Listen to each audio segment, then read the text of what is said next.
Estou muito feliz de estar aqui, poder conhecer vocês, o pastor Hugo.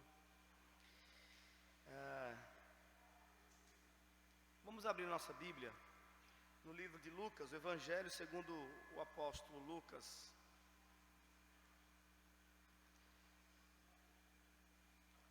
Na verdade ele nem foi apóstolo, mas foi um acompanhante do apostolado de vários. Abra aí segundo o Evangelho de Lucas, no capítulo 15.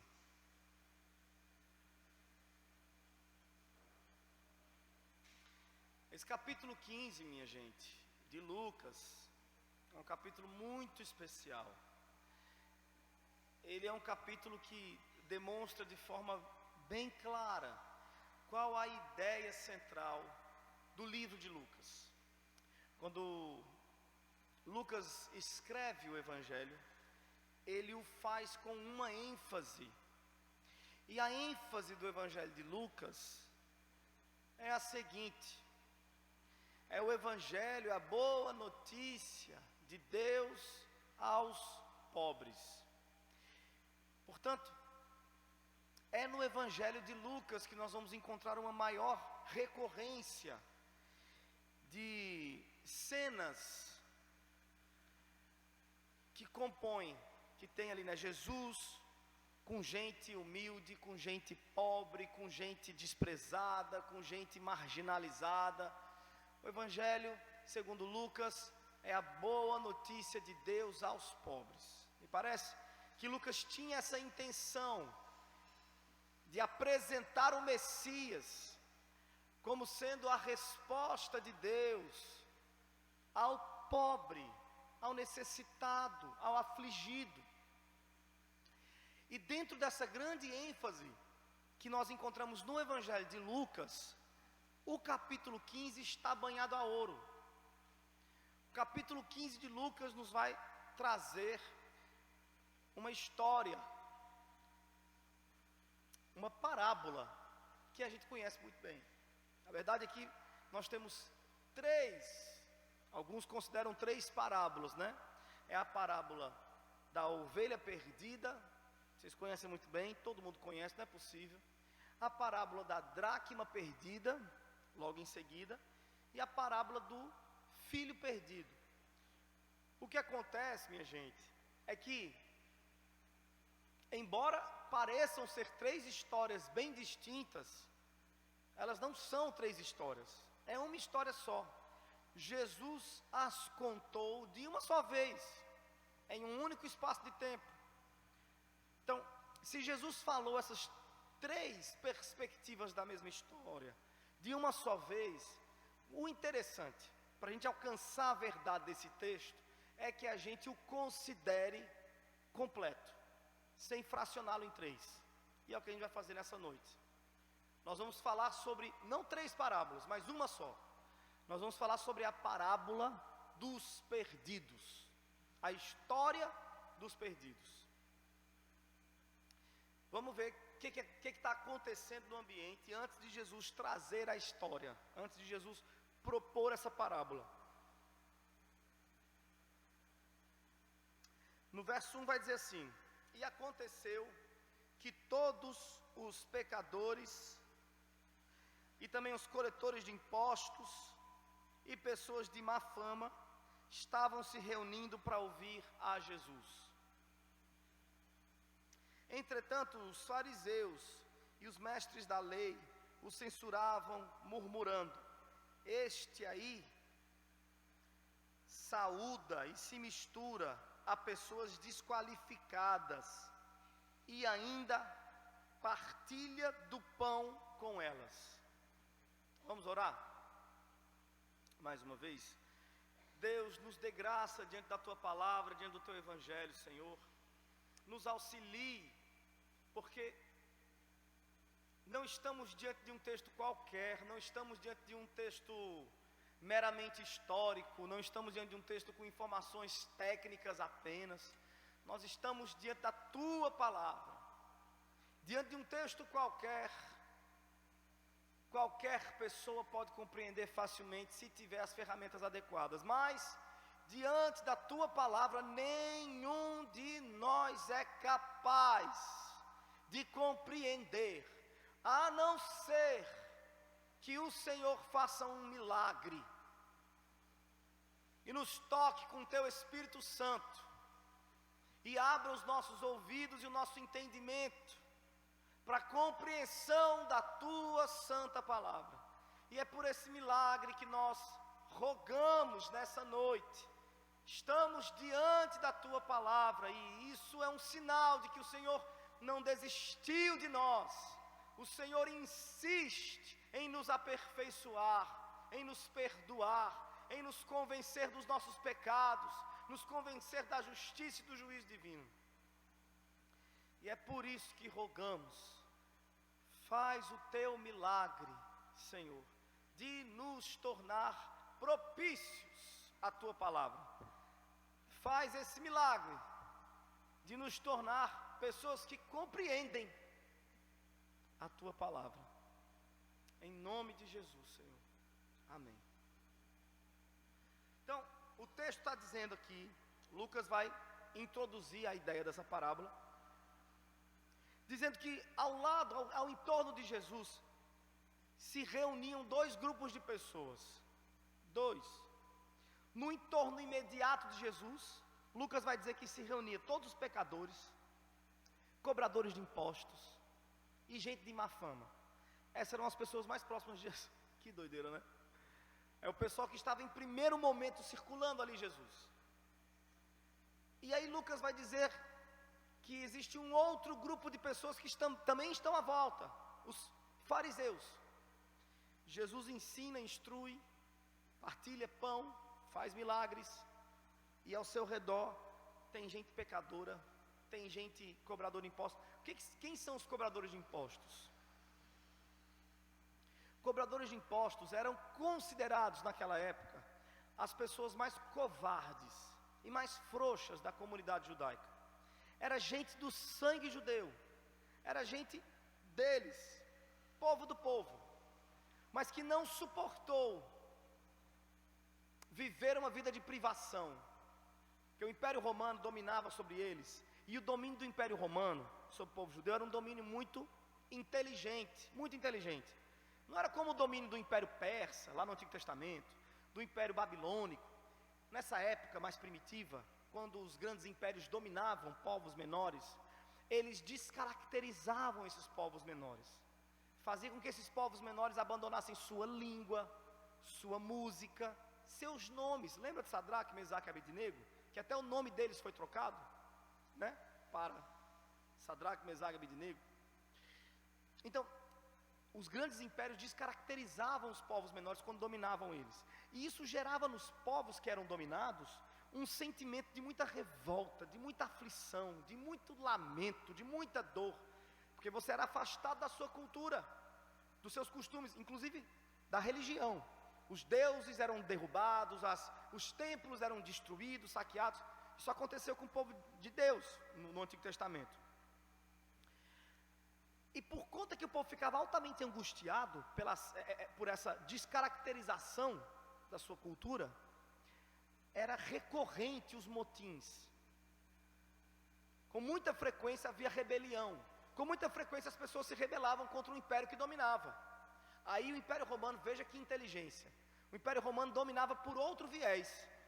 Quando eles dominavam povos menores, eles costumavam manter a identidade daquele povo, a linguagem, eles apoiavam a religião, para que a religião fosse desenvolvida, eles apoiavam a cultura, e isso acalmava os ânimos.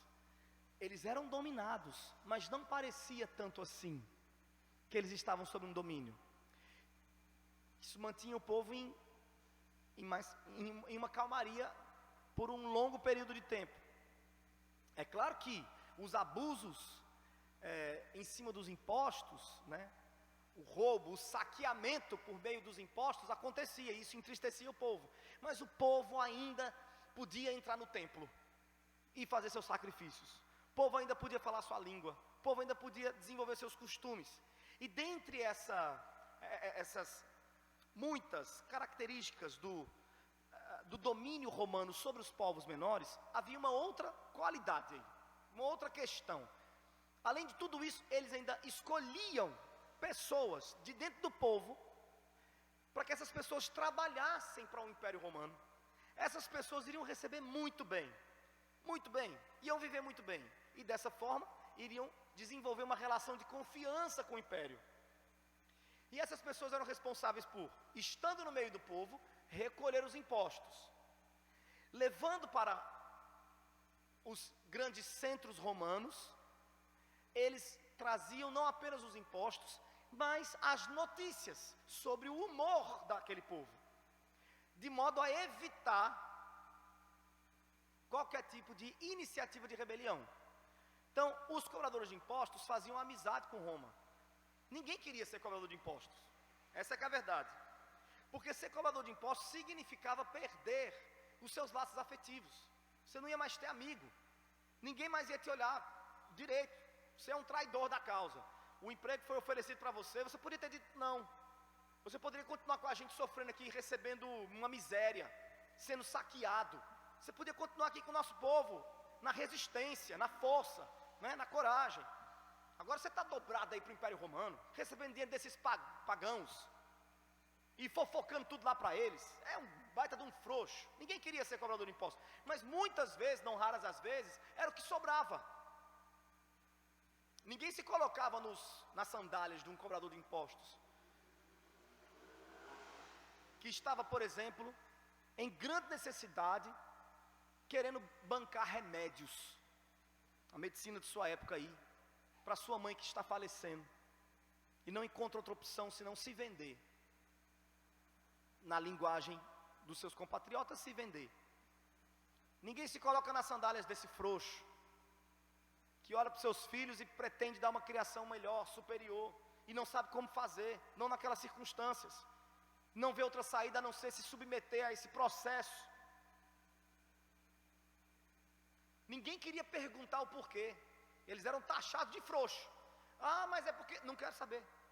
Ah, mas o meu coração, não quero saber. Eu não tenho essa garra, essa gana, essa força, eu não sou assim, não é da minha personalidade, não quero saber, você é frouxo, é um frouxo. Veja a surpresa, quando Jesus diz a Zaqueu, né, desce, eu quero comer na tua casa. Zaqueu, na minha casa? Eu tenho uma casa linda, eu tenho uma louça maravilhosa, mas eu nunca pude oferecer nada para ninguém, porque eu não tenho amigos. Jesus se acercou de gente frouxa.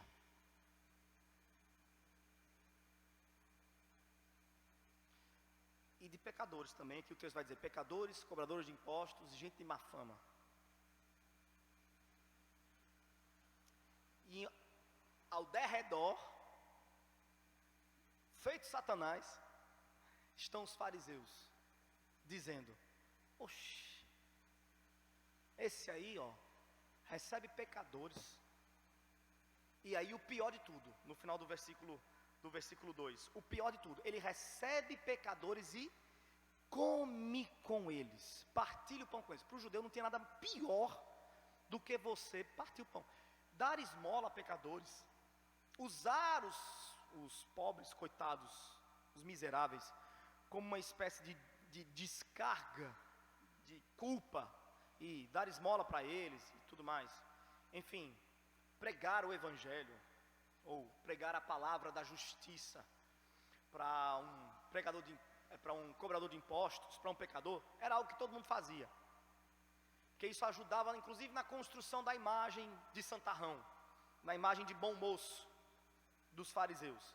Agora, o que os fariseus não admitiriam é que você sentasse para comer com essas pessoas, porque na cultura judaica, o sentar-se para comer não é algo aleatório, não. É uma formalização. É uma formalização de relação.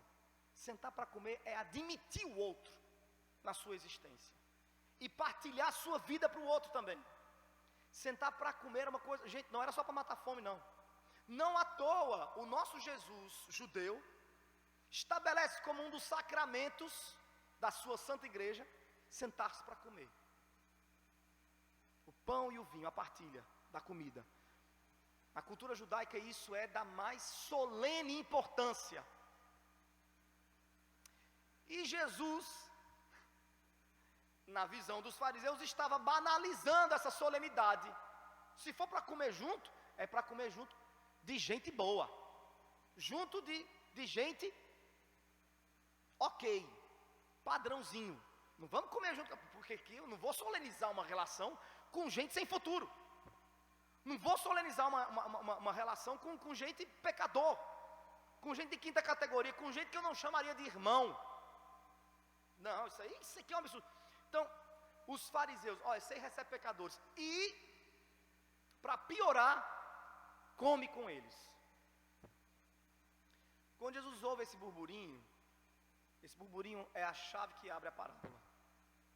Jesus está aqui, escuta lá o rolê, fala, estão achando estranho que eu estou comendo com um pecador, que eu estou recebendo, acolhendo todo tipo de gente sem futuro. Aí ele começa a contar uma história. Foi então, no verso 3, que Jesus lhes propôs a seguinte parábola, no singular. É uma história só, vista por 3 ângulos. Eu vou só fazer um comentário introdutório, que é o seguinte: ao contar essa parábola, ao fazer essa narrativa dos perdidos, a história apresentada por 3 ângulos, Jesus se estabelece definitivamente como o maior roteirista da face da terra, de todos os tempos. Ninguém mais, nunca mais bateu essa história aqui. Na história dos roteiros, dos romances do universo. Esse aqui é o chão. Isso aqui é a célula tronco de todas as lindas histórias do mundo. E vai dizer assim: Jesus ouviu esse burburinho e propôs a seguinte parábola: qual é o homem dentre vós, que possuindo 100 ovelhas, e perdendo uma delas, não deixa no campo as 99, e vai em busca da que se extraviou, até que a encontre? E assim que a encontra, coloca-a sobre os ombros, cheio de júbilo, e ruma de volta para casa. Ao chegar, reúne seus amigos, vizinhos, e anuncia: alegrai-vos comigo, pois hoje encontrei minha ovelha perdida. Eu vos afirmo que da mesma maneira haverá muito mais alegria no céu por um pecador que se arrepende, do que por 99 justos que não carecem de arrependimento. Então Jesus começa a história assim, ó: vocês estão achando estranho que eu recebo pecadores e como com eles? Tá, eu também acho vocês estranhos. Por exemplo, qual dentre vós, homens aí, tendo 100 ovelhas e perdendo uma, não fica doidinho atrás para encontrar? A gente tem um distanciamento histórico e geográfico e cultural enorme desse texto. Isso nos impede, nos dificulta na compreensão do que Jesus estava querendo dizer, né? Veja bem, quando Jesus naquela época diz: qual dentre vós, para aquele público, tendo 100 ovelhas aí, perdendo uma, ao dizer isso, ele estava diante de um público que tinha muita gente que responderia: eu. Aqui, por exemplo, se eu disser isso, ninguém aqui vai. Só para curiosidade, alguém que tem 100 ovelhas, ou pastoreia ovelhas, trabalha com isso? Só por curiosidade, de repente vai que tem, né? Não é comum da nossa... Alguém? Então, é disso que eu estou falando. Quando Jesus usa esse exemplo, ele usa um exemplo que é de fácil acesso à realidade primária daquele povo. Então quando ele pergunta: qual dentre vós aí tem 100 ovelhas? Eu tenho 100 ovelhas. Diga aí o caso. Eu tenho também, eu também tenho. Eu tenho até mais, rapaz, tem bem umas 1000. Diga aí o que foi. Pois então, vocês, com esse tudo de ovelha aí, com os rebanhos de vocês, quando perde uma, não fica tudo doidinho? A resposta imediata: fica mesmo. Oxe, eu fiquei doido semana passada. Rapaz, pense. E o outro dizendo assim: menino, eu passei, foi bem 3 dias, embrenhado no meio das brenhas, atrás de uma ovelha, velha tonta, que se perdeu. Pense. Olha, me rasguei todinho, pense. E o outro dizia: eu não fui com você, rapaz. é difícil. Não, quando se perde, realmente, a gente tem que ir atrás. Claro, tem que ir atrás. Aí Jesus fala assim, e aí vocês encontram a ovelha, quando traz para casa, é uma festa maior do mundo. Eu já vi vocês voltando com a ovelha nos ombros assim, gritando para todo mundo, bora simbora que eu encontrei. Eu acho vocês estranhos. É como se Jesus estivesse dizendo isso. Jesus não fala isso aqui, estou blasfemando.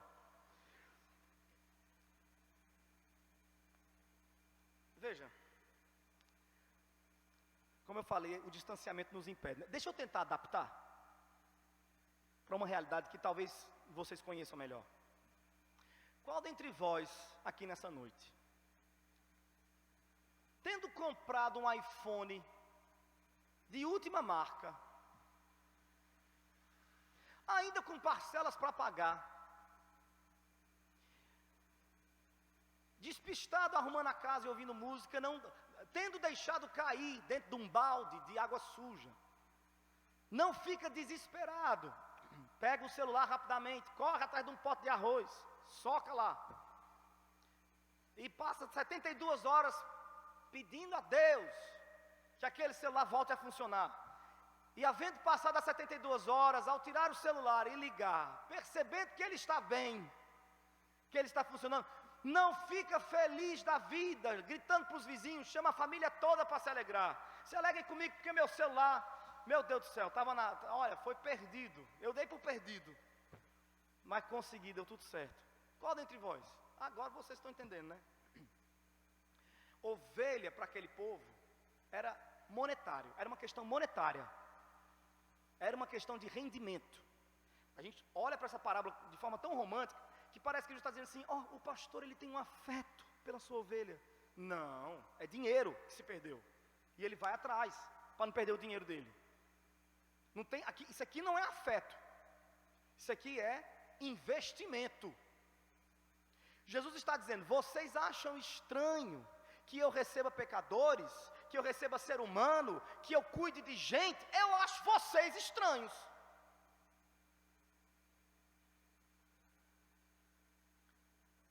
Vocês se comportam de uma forma curiosa para mim. Vocês estão entendendo agora, minha gente?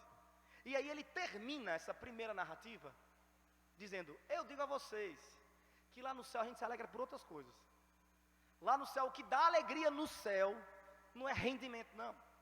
Não é questões monetárias, não é finança, não é negócios. O negócio do céu é outro.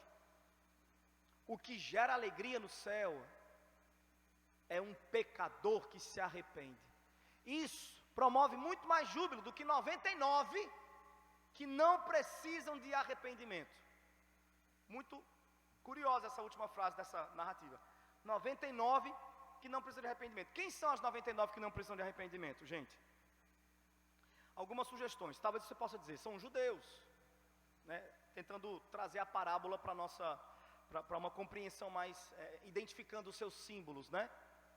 Quem são as 99? Antes disso, vamos começar pelo pastor. Quem é o pastor? É Cristo, você sabe disso. Foi Cristo que saiu do seu lar celestial para cumprir a missão de encontrar o perdido.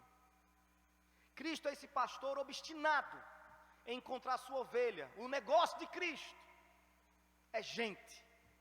O negócio de Cristo é pecador. O negócio de Cristo somos nós, os tontos que se desviaram, se extraviaram, se perderam.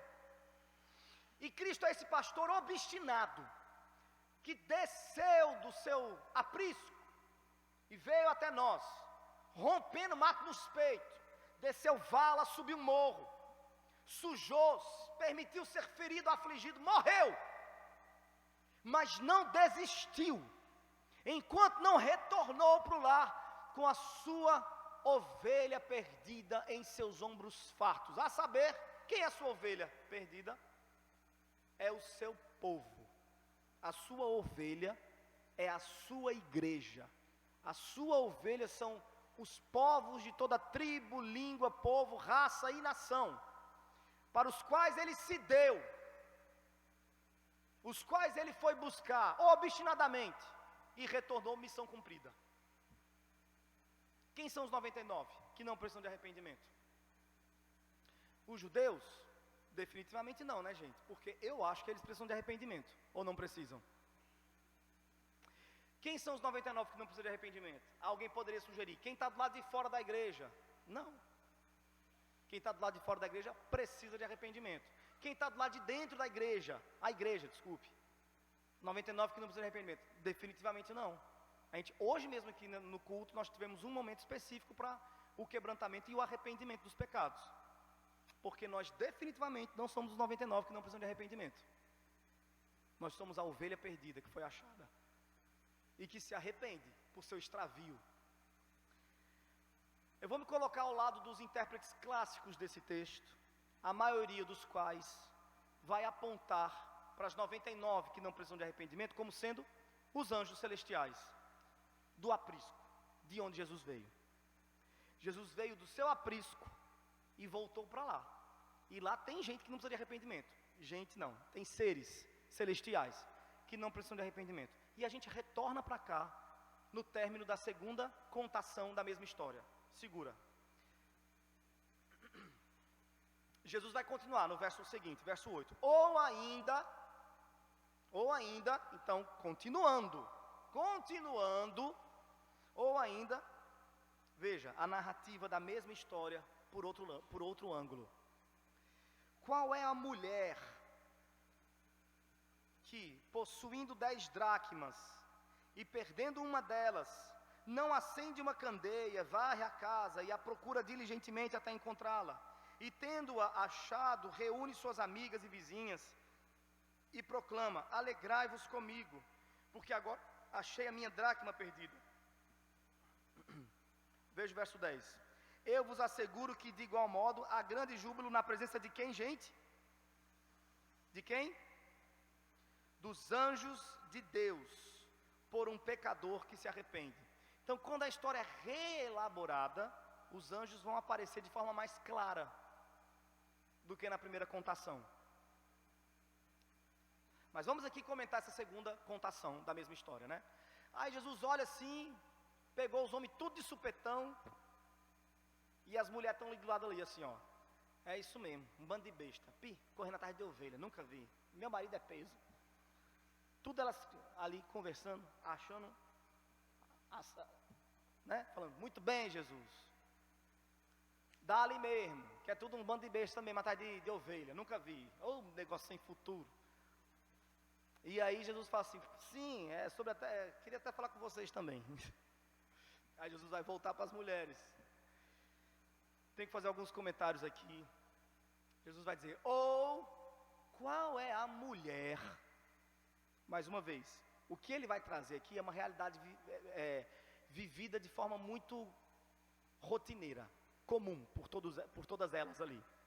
Qual é a mulher, tendo 10 dracmas, perdendo uma, não varre a casa todinha, tira os móveis do lugar, vai até encontrar, pode estar perdida lá no assoalho, ela vai dar um jeito de arrancar o assoalho da casa, para achar essa moeda, porque mulher é um bicho que eu vou te contar, a bicha é obstinada para encontrar as coisas. É claro que eu falo de forma geral, né? A gente não pode generalizar, a gente não pode, na verdade não é generalizar, a gente não pode minimizar as mulheres a um único estereótipo, mas de forma geral, generalizando, isso nós podemos fazer, de forma geral, as mulheres têm essa característica de serem minuciosas. Elas são mais minuciosas do que os homens. Via de regra, os homens têm uma visão mais geral do quadro todo, e as mulheres têm uma visão mais minuciosa, uma visão mais detalhista, uma procura mais obstinada até. Lá em casa mesmo, quando eu perco minha sandália, eu nem procuro. Eu não vou encontrar mesmo, não procuro. Eu digo, nega, pelo amor de Deus, cadê minha sandália? 2 segundos ela encontra, é impressionante. Não sei como é isso. Ela fala, tá no seu pé, abestado. Eu digo, obrigado, tá vendo? Ela encontra. Mas a minha esposa, ela tem muito mais essa percepção do que eu. Claro, então, de forma geral, as mulheres são mais minuciosas. Sempre foi assim, tem que ser. Então, vamos tentar explicar para vocês que dracma é essa, né? Olhe, veja bem. Para começar, uma dracma perdida não vale muita coisa. É um dinheiro pequeno. Não chega a valer nem 10 reais. É um dinheiro pequeno mesmo. A dracma é um negócio. Por que danada essa mulher está obstinada atrás de uma dracma? Procurando, virando a casa todinha, arrancando assoalho do chão, mexendo nos móveis. Veja, naquela cultura, era comum que quando uma jovem moça fosse prometida, que chegava alguém, né, o seu prometido chegava para uma primeira conversa com a família daquela moça sobre casamento, e que havia a aceitação de ambos os lados, era comum que o pretendente presenteasse a moça com um diadema de dracmas. E esse diadema de dracmas, minha gente, agora que vem o afeto. Esse diadema de dracmas, ele era usado por ela para se exibir. Não tinha Instagram naquela época, né? Para botar a aliança assim, ela, sou noiva. Então ela botava para sair na pracinha, 6 horas da tarde, ela dava aquela volta na pracinha, só para dizer, eita, deu tudo certo. Que você sabe que naquela cultura, para uma mulher, o sinônimo de dar certo é ser escolhida para um casamento, né? Era tudo que havia de mais importante na vida de uma mulher. Portanto, quando ela recebia esse diadema de dracmas, era uma salvaguarda, era um alívio para a alma daquela mulher. Eu estou segura. Alguém me quis, alguém me, né? Vai dar certo a minha vida. Vai dar tudo certo. Não raras as vezes, de tanto estar usando aquele diadema para cima e para baixo, acontecia de perder uma moeda daquela. E ela não queria sair de casa com um diadema capengado. Ela não ia fazer isso. Mas, meu amigo, ela virava a casa todinha. Aquilo ali era importante, era vida ou morte para ela.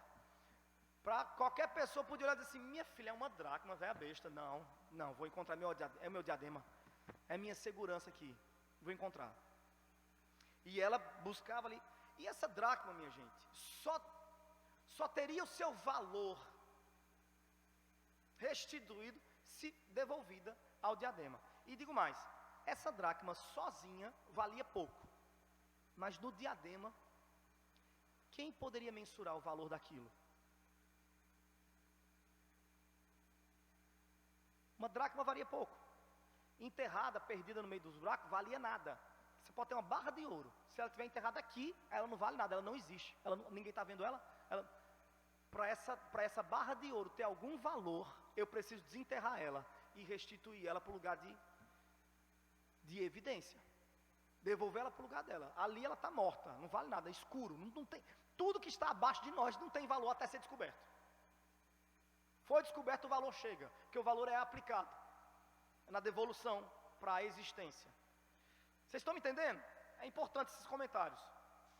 Aquela dracma não valia muita coisa, enterrada valia nada, mas no seu lugar, quem pode mensurar o valor dela? Quem pode mensurar o valor de ter sido encontrada? De ter a sua segurança futura acertada? Quem pode mensurar o valor disso? Então era atrás desse valor que essa moça estava. E aí Jesus vai dizer, quando você encontra essa dracma, fica feliz da vida. Pula, chama as amigas, faz uma festa. Pois eu quero dizer a vocês que tem mais alegria no céu é quando um pecador se arrepende. O que há de mais valioso no céu, aquilo que a gente não consegue colocar preço no céu, é a redenção. Alguns comentários sobre isso. Primeiro comentário é, quem que é essa pessoa? Quem é essa mulher? Quem é essa pessoa que nos encontra quando nós estamos enterrados, perdidos, mortos em nossos delitos e pecados? Quem é essa pessoa que ao nos tocar, nos trazer de volta para a vida, nos devolve a dignidade, nos devolve a utilidade? Quem é esta pessoa? Esta pessoa não é outra, é o Espírito Santo de Deus. O Espírito Santo de Deus, ele é o responsável por, uma vez que Cristo morreu pelos pecadores, o Espírito Santo é liberado sobre toda a terra, para encontrar cada um daqueles pelos quais o Filho morreu. E ao tocar neles, o Espírito Santo faz um milagre, que é o milagre do convencimento do pecado, da justiça e do juízo, e esse milagre traz de volta o pecador da morte para a vida. e ele confessa a Cristo. Isso não é maravilhoso, minha gente? É a mesma história, mas é a segunda atuação em favor da redenção dos perdidos. A primeira atuação foi a de Cristo, o pastor. A segunda atuação, a do Espírito Santo, que nos devolve vida. E um último comentário sobre essa história. Se nós entendemos e assumimos que esta mulher está representando a pessoa da Trindade, Espírito Santo, com isso, minhas irmãs queridas, eu tenho que Deus as ama profundamente. Olhe que coisa interessante. Cristo adaptou o seu discurso para a realidade do universo feminino. Cristo adaptou. Diferente da maior parte dos rabis daquela época. A maior parte dos rabis daquela época não direcionavam seu discurso às mulheres. As mulheres não podiam estar na sala enquanto os rabis falavam. Não à toa, quando Maria estava aos pés de Jesus, Jesus era conhecido como um rabi, ele foi aclamado como rabi pela multidão, ele não passou pelo protocolo padrão, mas ele foi aclamado como rabi pela multidão, e ele estava falando em casa de alguém, e Maria estava aos pés dele. Chega Marta e fala: Jesus, não te incomoda não, que minha irmã esteja aí aos teus pés, com tanta coisa para fazer aqui, na cozinha? Você já se perguntou, foi honesto para dizer: Senhor, qual que é a sua, Jesus? Já foi honesto diante desse texto para dizer assim: Senhor, me ajude, Senhor? Porque veja, Marta não parece estar sendo legítima em seu pedido. Ao que parece, tem uma cozinha repleta de coisas. Marta está sozinha, pediu ajuda, e Jesus acobertou a preguiçosa. Oxente, por que Marta levou um supapo? Se fez um pedido legítimo. Minha gente, na realidade, se aquela sala estava cheia de homens, ouvindo um rabi ensinar, aquela cozinha estava cheia de mulheres. Definitivamente o problema não era falta de mão de obra. Definitivamente não era. Inclusive, tinha tanta mulher que Marta, quando despercebeu um minutinho Maria, a ovelha negra, que só fazia as coisas erradas, a atrevida da família, quando Marta o tempo inteiro aqui, ó, Maria quieta, e a mulher aí, não sei o que, então me fala aí, bota bolo no forno, e tira bolo no forno. Quando Marta olhou de novo, cadê Maria? Aí Marta: não acredito, vergonha para nossa casa outra vez. Por que a minha irmã não consegue acertar? Por que a minha irmã não consegue fazer uma coisa direito? E aí Marta olhou assim, brechou, estava lá Maria, nos pés de Jesus. Já pensasse, que atrevimento, ouvindo o rabi falar. E Marta pensou consigo mesma: certamente Jesus está incomodado, porque aquele ambiente não é para mulher. Aquele ambiente não é para mulher. Jesus está incomodado certamente. Eu vou dar uma deixa para ele. Para ele não ser mal educado, eu vou dar uma deixa. E com essa deixa, Maria volta para cá. Então Marta chega assim: Jesus, você não está incomodado que Maria aí, tanta coisa para fazer aqui, né, Jesus? Hein? Olhe a resposta de Jesus, o tanto que ela é investigativa, perscrutadora. Primeiro ele fala o nome dela 2 vezes, como quem está entrando na alma. Marta, Marta, você está preocupada com tanta coisa, né, Marta? Aquela piscadinha de Jesus, devolvendo a piscadinha de Marta. Está preocupada com a sua reputação, né, Marta? Está preocupada com o bom nome da sua família, né? Está preocupada com tanta coisa, né, Marta? Pois uma coisa só importa, e Maria escolheu a boa parte, que é estar com Cristo. Se isso vai manchar a reputação dela ou não, isso não lhe será tirado. Jesus acolheu a figura da mulher. Que bênção. Se alegre, mulher. Eu gostaria que você se alegrasse, porque aqui nós temos uma parábola que na qual o Espírito Santo é representado em figura feminina, valorizando qualidades da mulher, a qualidade da busca minuciosa. Deus não tem problema com isso não. Quem tem é a gente. Deus não tem não. Aliás, sabe qual foi o título que vocês mulheres receberam no jardim? O título de auxiliadora. Mesmíssima palavra que é direcionada ao Espírito Santo, nosso auxiliador. Eu estou a um passo de tornar esse discurso liberal, mas eu não vou cruzar essa linha, pastor. Porque e agora eu vou deixar bem acesa essa linha, para demonstrar que isso aqui não é liberalismo. Com isso, eu não estou dizendo que Deus é homem e mulher. Longe de mim. Deus é Deus. Nem homem nem mulher, Ele é Deus. Com isso eu estou dizendo que Deus acolhe homens e mulheres. Louvado seja Deus por isso. E aí vamos para frente, né, gente? A história está bonita? Vamos para a última parte dela? Verso 11. E Jesus continuou. Agora é o grande finale. Agora é o ápice da história. Jesus continuou. Veja que coisa maravilhosa, essa contação última do mesmo caso, por outro ângulo. Só um comentário antes da gente adentrar essa finalização. Aqui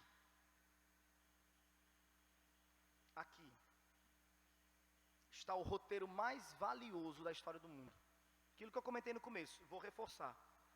Toda a história bonita que você vê por aí, não é nada mais do que uma sombra tosca dessa história aqui.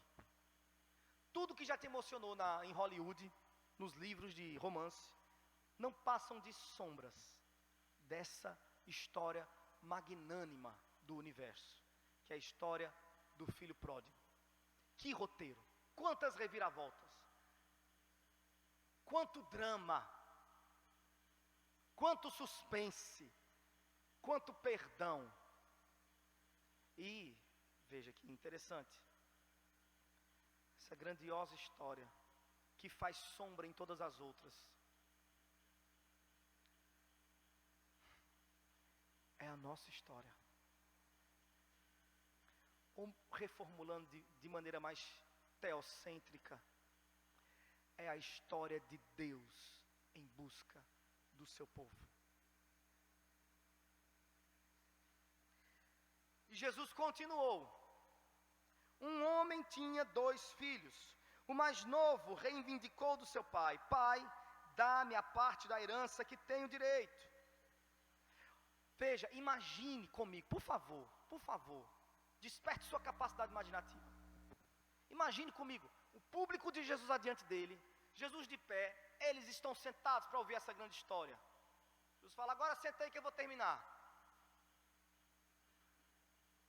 Um homem tinha 2 filhos. E o mais novo deles falou: pai, me dá a parte da herança que me cabe. Nesse exato momento, o que aconteceu foi um burburinho. Que negócio é esse? Espera aí, isso não existe não. Porque aqui na nossa cultura ocidental, século 24, a gente está, 27? Que século a gente está, gente? Eu me confundo um pouco. Século 21, aqui na nossa cultura tão, enfim, diferente, é muito natural um filho, de qualquer idade que seja, chegar para o seu pai e falar: pai, olha, a gente está tendo muito desgaste aqui, eu vou me embora, o senhor me ajude, eu vou morar fora. O pai fala: não, você tem razão, tome aqui um dinheiro, vai. Então, a gente, ao olhar essas primeiras frases da história, a gente não se surpreende, mas eu gostaria que você entendesse que a história nem começou direito e o povo já está alvoroçado. Porque Jesus acaba de mexer na canela deles. Dá um supapo na canela deles. Mexeu em um dos maiores valores da cultura judaica, que é o valor da paternidade. Acontecia de um tudo, mas o filho não saía do lado do pai. A herança que vinha sendo derramada de bisavô para avô, para pai, para filho, ia para neto. esse encadeamento jamais era desencadeado. Jamais. Nunca que um filho ia chegar para um pai para dizer assim, vou cortar relações com você. Isso não existe não. É um valor resistente da cultura judaica. Quando Jesus começa a história dizendo, um pai tinha 2 filhos, e o mais novo falou, me dê a minha parte da herança, eu vou me embora. Jesus, com isso, criou um padrão que a Disney segue até hoje. Que é já começar a história mexendo com o seu coração. O filme da Disney nem começou, alguém importante morreu. Bah! Ixi, desculpa. O filme nem começou, Procurando Nemo nem começou, a mãe de Nemo já morreu. O filme nem começou direito, alguém importante já foi-se embora. E você fica, eita, peraí, meu amigo. Só uma sombra do filho pródigo. Quem criou isso? Quem criou esse sistema foi Jesus.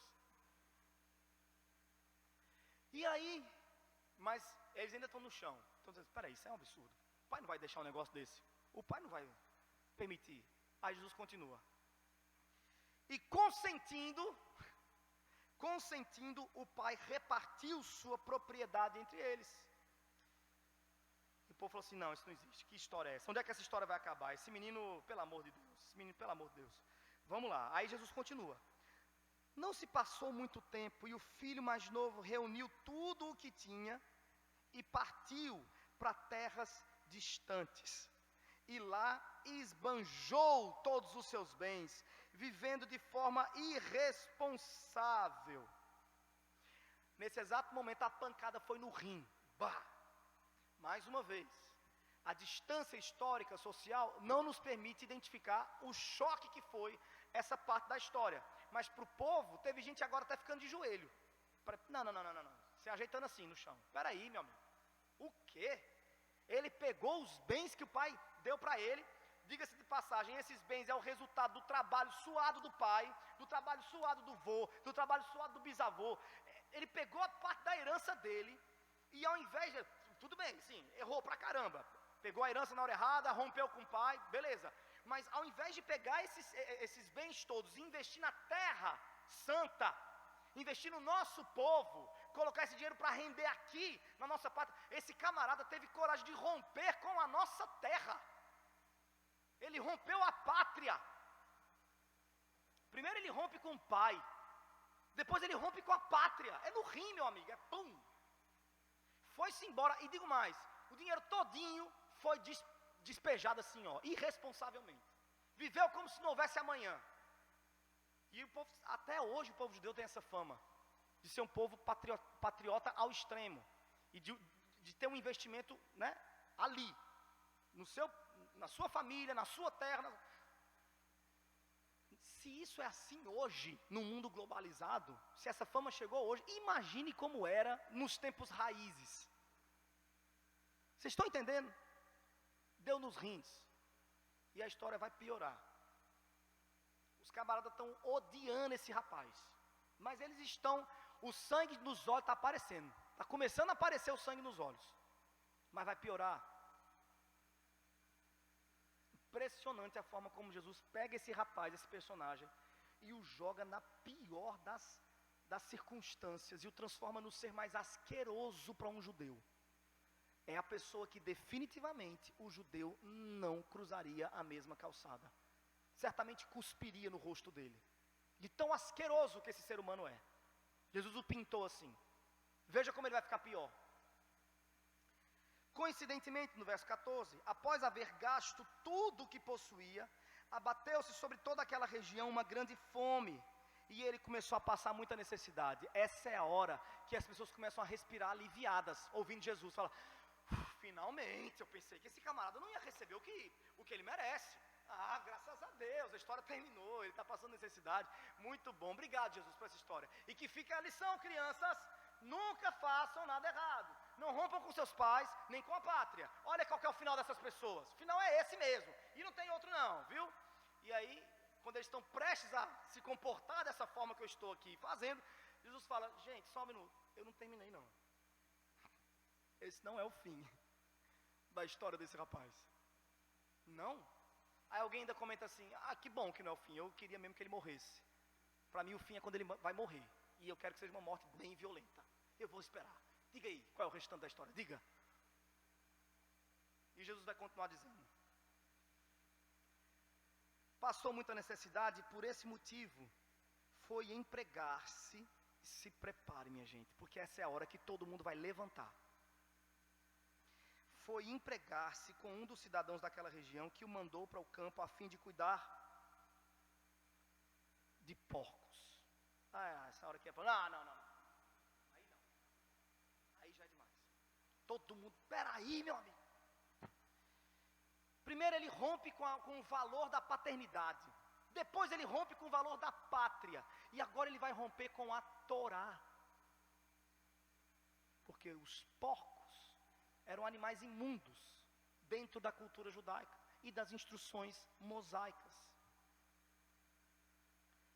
Quando na história Jesus coloca o nosso personagem para cuidar de porcos, Jesus definitivamente joga ele na lama. Acabou. Não tem salvação para esse rapaz. Ele rompeu agora com Deus. Ele rompeu com o valor da Torá, o valor da escritura sagrada. Rompeu com tudo. Não sobrou nada. E está todo mundo de pé esperando para ver o final trágico desse asqueroso, desse frouxo, desse covarde, desse pecador.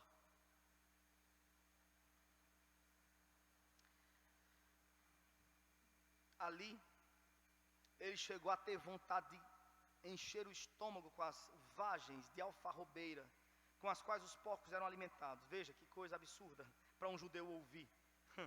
No entanto, ninguém lhe dava absolutamente nada. O verso 17 vai trazer o silêncio para aquele salão. Silêncio ensurdecedor. Silêncio fúnebre vai cair agora, depois dessa frase aqui. Está todo mundo comentando sobre o quanto esse menino é asqueroso e merece a morte.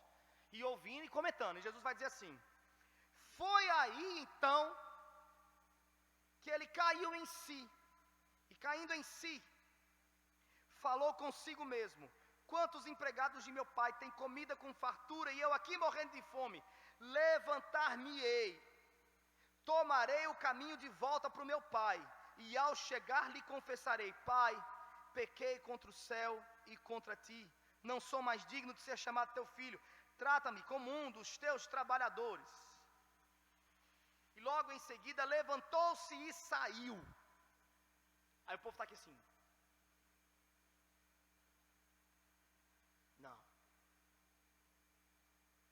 não é possível que ele vai ter coragem de enfrentar o pai dele. O drama está nas alturas agora. O que vai acontecer?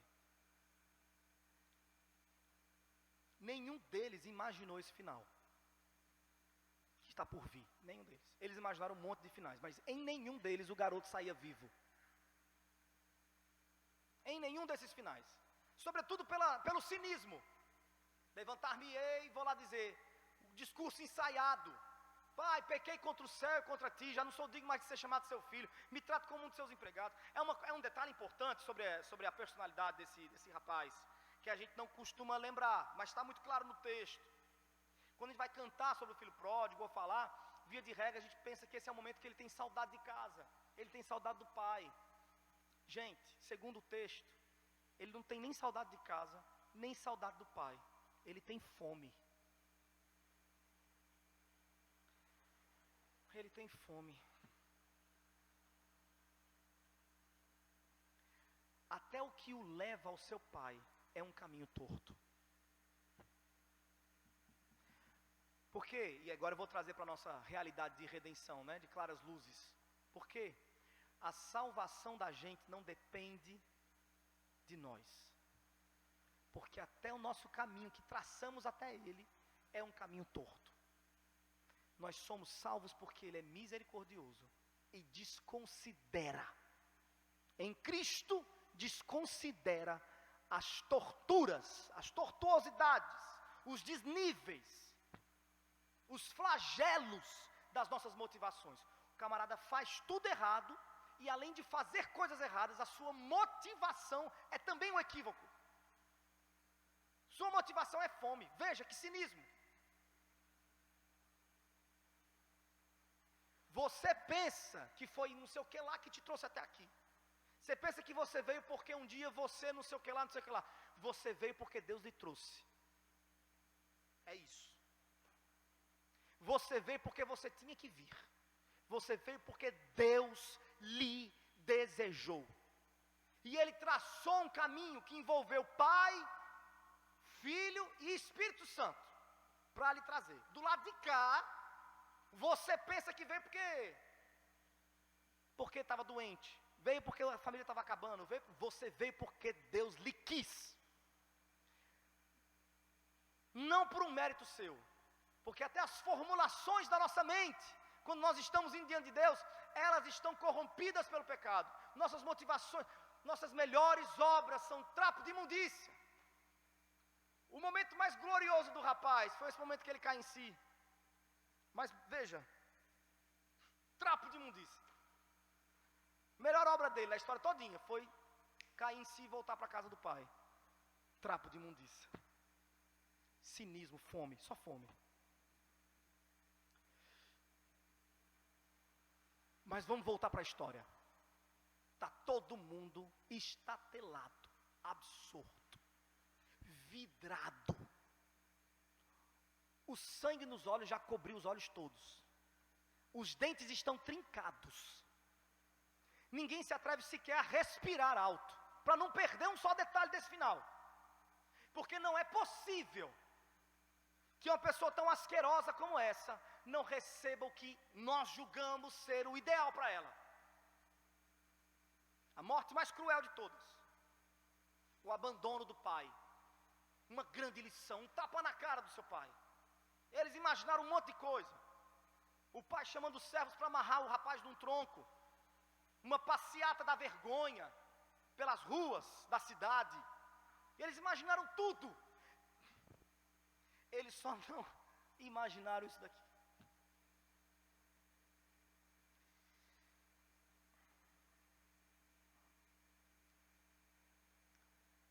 Verso 20. Levantou-se e saiu na direção do pai. Vinha ele ainda a caminho, distante ainda, quando seu pai o viu. E pleno de compaixão, correu ao encontro do seu filho, e muito o abraçou e beijou. A palavra no original aqui do grego, que vai ser traduzida para nós como muito o abraçou e beijou, é uma palavra que diz respeito a cobri-lo de beijos. É um beijo desesperado, é uma série de beijos desesperados. Não é uma palavra, por exemplo, beijo comum, uma palavra de ósculos de cumprimento, né? Não é uma palavra de um beijo comum, não. É uma palavra assim, ele cobriu seu filho de beijos. Quando Jesus falou essa frase, gente, você consegue ouvir o furor da galera? Você consegue fazer esse exercício e ouvir a galera falando? Quando ele estava ainda longe, seu pai o avistou. E todo mundo aqui, ó. E correu e o encheu de beijos.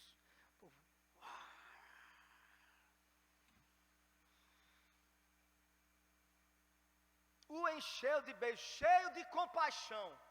O encheu de beijos.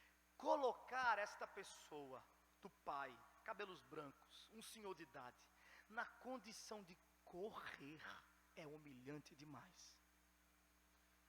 Desenhar essa tela de um senhor de idade, respeitoso, correndo em direção de um crápula, de um maltrapilho, como aquele, é absurdo. Paulo usaria a palavra é loucura. É loucura. Porque o evangelho é loucura para os que se perdem. O evangelho é absurdo para o moralismo terapêutico. O evangelho é um absurdo. Eu vou usar um termo que eu gosto. O evangelho é assombroso. É um assombro. A gente adulto, a gente não costuma se assombrar. Mas vocês conseguem se lembrar do primeiro trovão, assim, estrondante que você ouviu na sua vida? Você consegue se lembrar desse dia? O que te invadiu o coração? O sentimento que lhe veio ao peito? É isso. Ver este pai correndo é um assombro. Quem jamais amaria com essa força? Quem jamais amaria nesses termos elásticos? Quem jamais perdoaria deste tanto? Quem jamais? E outra coisa, colocá-lo vendo-o de longe, é quase como, e aí o Stênio Márcio vai fazer isso maravilhosamente bem, é quase como supor que aquele pai passava os fins de tarde sempre no portão. É a cena que o Stênio Márcio vai pintar. O Stênio Márcio vai olhar para esse texto e vai dizer isso. Vai imaginar o pai assim, terminou as atividades, dispensou os servos, pegou sua canequinha de chá, caminhou lentamente para o portão, se escorou ali, como fazia todas as tardes. E olhava ao longe, procurando aquele vulto conhecido. Quem passava de perto do senhorzinho dizia: meu senhor, saia daí, seu Zé, ele já morreu. Não tem. Não. Vou ficar aqui, deixa eu aqui. Ele vai voltar, ele vai voltar. E o outro passava: que obstinação é essa? Isso aqui, ele dizia, isso aqui é teimosia de paixão. Não gostou não, vá da parte. E ali ele ficava. Quando o sol ia-se embora, eu imagino ele enxugando uma lágrimazinha, não foi hoje, e voltando para dentro de casa. No dia seguinte, mesmo horário, fim de tarde, lá vinha o seu Zé de novo, se recostar no portão e ficar olhando. E um dia aconteceu. Um dia aconteceu. E o moço retornou mendigo.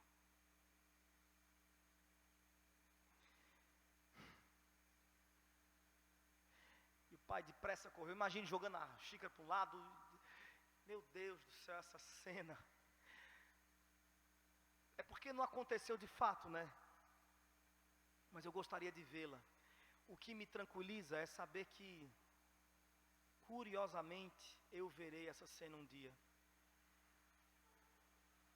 Quando todos nós, a sua igreja, estivermos a poucos metros do portão celestial, nós veremos o assombro do Deus que acolhe os seus filhos com tamanho amor,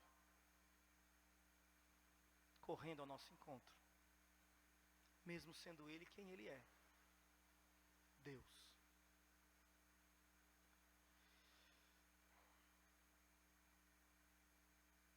E aí o filho, quando é coberto de beijos, o filho vai dizer o seu discursozinho ensaiado: pai, pequei contra ti, contra o céu e contra a coisa, não sou digno de ser chamado teu filho, me trato como um dos seus servos, eu te peço. O pai parece que não está nem ouvindo, fala: tá. Oh, traz sandálias para o rapaz aqui, o anel no dedo dele. Meu filho estava morto e reviveu. Ele estava perdido e foi achado. Isso aqui é maravilhoso, porque ao colocar essa frase na história, Jesus se consagra como o maior roteirista do universo, porque ele vai dizer assim: traga a roupa, o anel para o dedo do menino aqui, ó. Meu filho estava morto e reviveu. Isso faz uma conexão com a história anterior, com a narrativa anterior da dracma morta, que é trazida à sua utilidade. Morto e reviveu.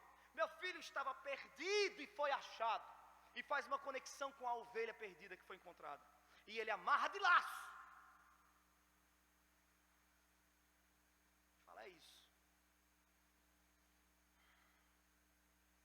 E o leva para dentro. E a gente tem o final da história. Eu quero fazer os últimos comentários. O final da história você também deve conhecer, mas vamos lá. O filho mais velho vai chegando de longe.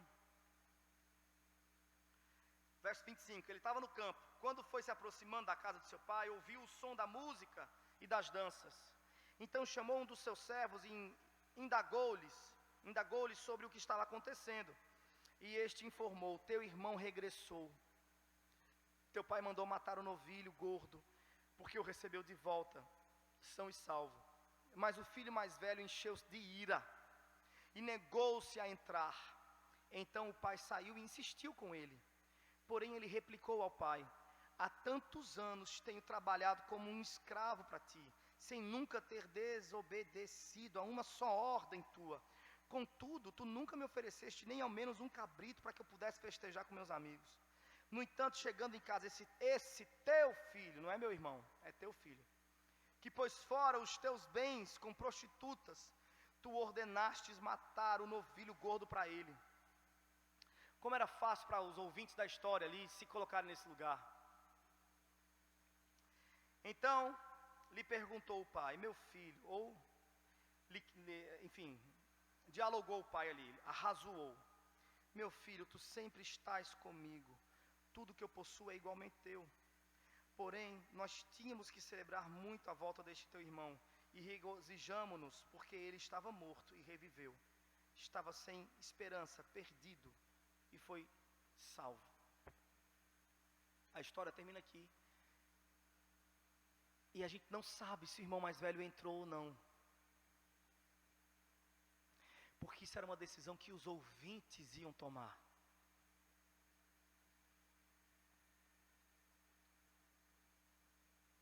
Meu filho, tudo é teu, mas o teu irmão, a gente precisava celebrar. E virou as costas e saiu. Imagine. Eu imagino assim, que eu sou meio dramático. Eu imagino Jesus fazendo isso. Mas pode ser que não tenha sido assim. O que eu sei aqui, fica essa pergunta no ar, né? E aí, o irmão mais velho vai entrar ou não vai? Últimos comentários, meus irmãos, sobre esse texto.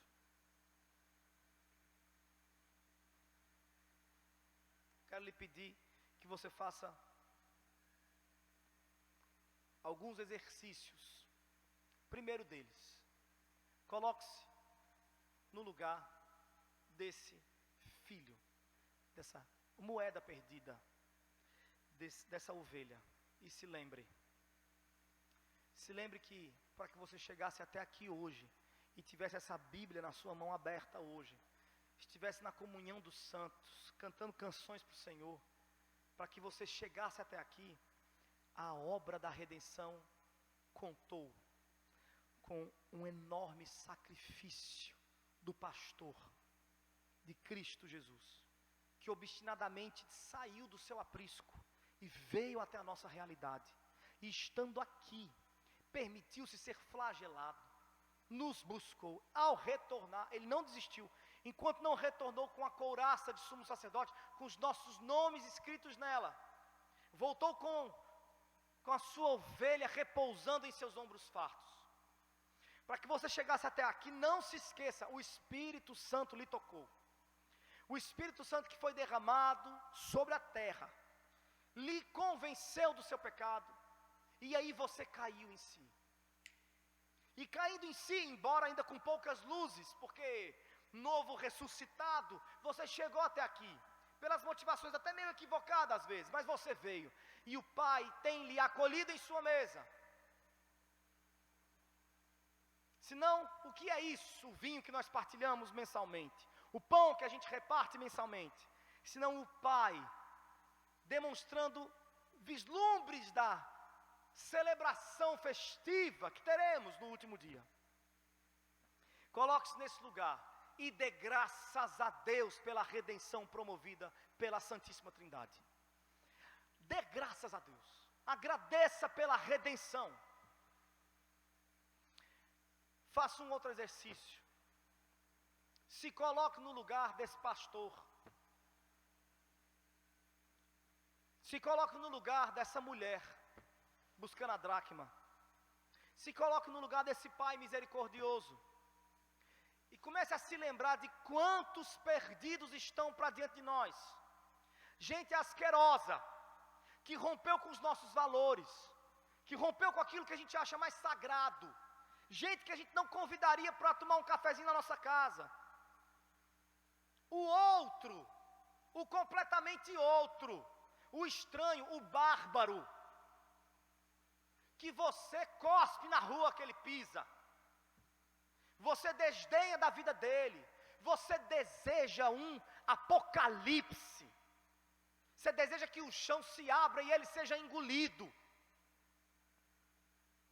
Coloque-se no lugar destes personagens buscadores e peça a Deus que lhe dê a mesma misericórdia, ou uma boa medida de misericórdia,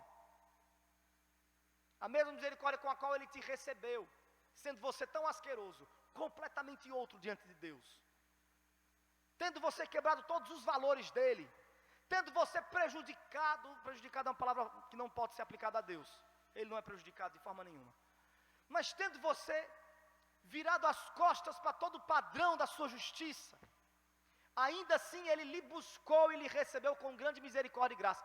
Coloque-se nesse lugar, hoje, e vá atrás da sua prima que engravidou solteira e que você fala dela.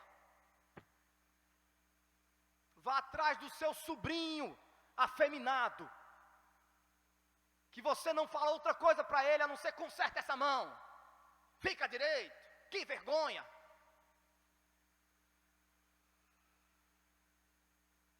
Vá atrás da sua vizinha fofoqueira, acolha o outro, que é completamente outro, e que lhe fere. É o mínimo que a igreja de Deus pode fazer, diante de um favor gigante como esse, que nos foi outorgado. Comportar-se de outra forma é tomar a trilha que vai te levar inevitavelmente para o terceiro personagem, o filho mais velho. Se você se comportar de outra maneira que não seja misericordiosa, graciosa, proclamadora das boas novas, perdoadora, se você se comportar de qualquer outra maneira, pode parecer bonito no começo, mas o final é você do lado de fora, reclamando da misericórdia do Pai, que acolheu aquela pessoa. Feito Jonas.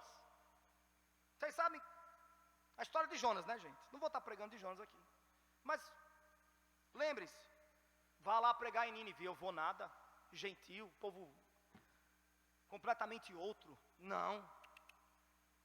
Por que Jonas não queria pregar para Nínive? Porque ele se recusava em chamar aqueles ali de irmãos. Ele vai dizer isso no final: eu sabia que o Senhor era misericordioso, eu sabia que se eu viesse aqui dizer que o juízo vai comer solto, que vai cair fogo do céu, eles iam se arrepender, o Senhor ia perdoar. Eu sabia que o Senhor era misericordioso, por isso que eu não queria vir.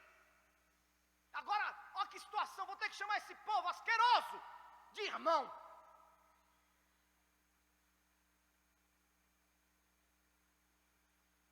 Vou não. Uma baleia, cuspiu lá, tá bom, eu vou. Pregou de todo jeito. Você já observou isso? Que Jonas pregou correndo. Foi o pior pregador da face da terra, o mais irresponsável dos pregadores. Jonas falou assim: eu prego, mas eu prego do meu jeito. Se eu parar bem direitinho, fazer uma reunião em praça pública, começar a responder pergunta, vai dar aquilo que eu já sei que vai dar, Deus vai perdoar, e o fogo não vai descer, e esse povo não vai ser morto. Espera aí. Preparou, aqueceu, esticou aqui as canelas, falou: bora, 3, 2, 1. Zum, saiu correndo. Correu pela cidade dizendo uma frase só: vai morrer todo mundo. O juízo está chegando. Foi assim. E subiu no morro, sentou-se bem tranquilo e falou assim: pronto, agora vamos ver o fogo cair.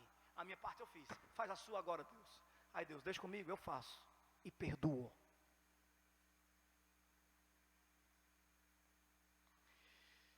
Então, para encerrar, eu gostaria que você fizesse esse último exercício. Coloque-se no lugar do irmão mais velho. É incômodo estar aí?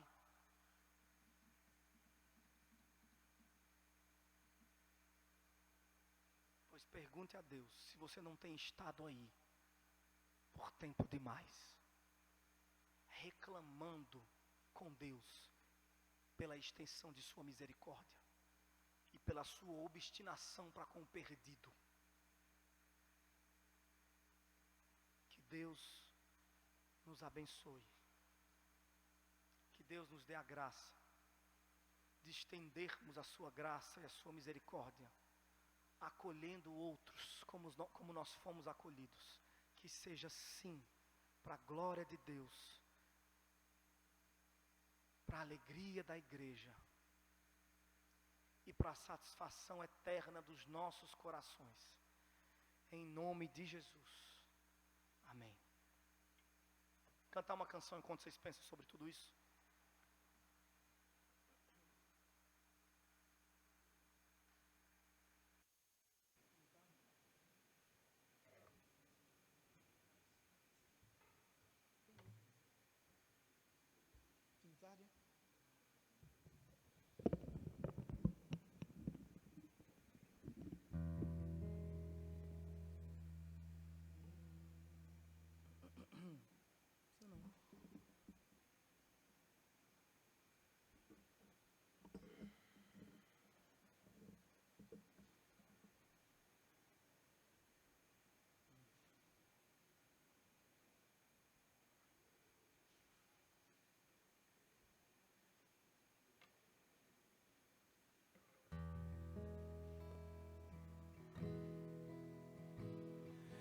Fim de tarde no portão, a cabeça branca ao relento.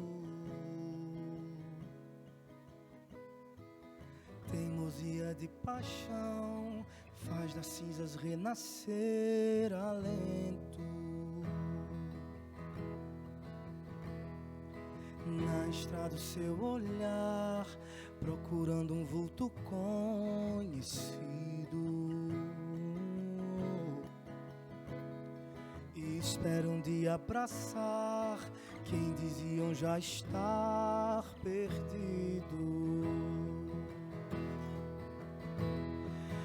O seu amor é tão forte, mais que o inferno e a morte. São torrentes que arrebentam o chão.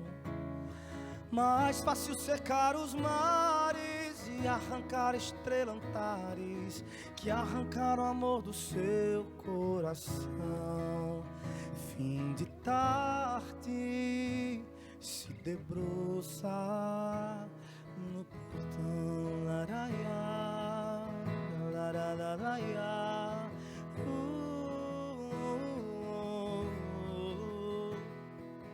larararaiá.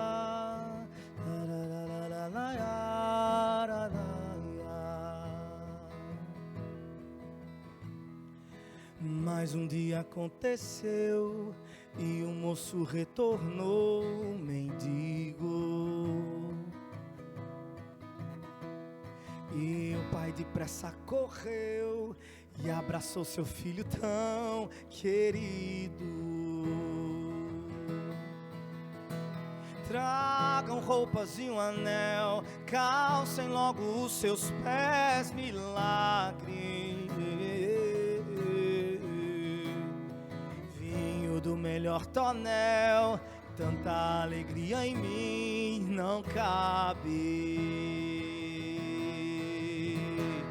O seu amor é tão forte, mais que o inferno e a morte. São torrentes que arrebentam o chão. Mais fácil secar os mares e arrancar estrelantares que arrancar o amor do seu coração. Fim de tarde, o seu amor é tão forte, mais que o inferno e a morte. São torrentes que arrebentam o chão. É mais fácil secar os mares e apagar a estrelantares que arrancar o amor do seu coração. Fim de tarde, está deserto. o portão.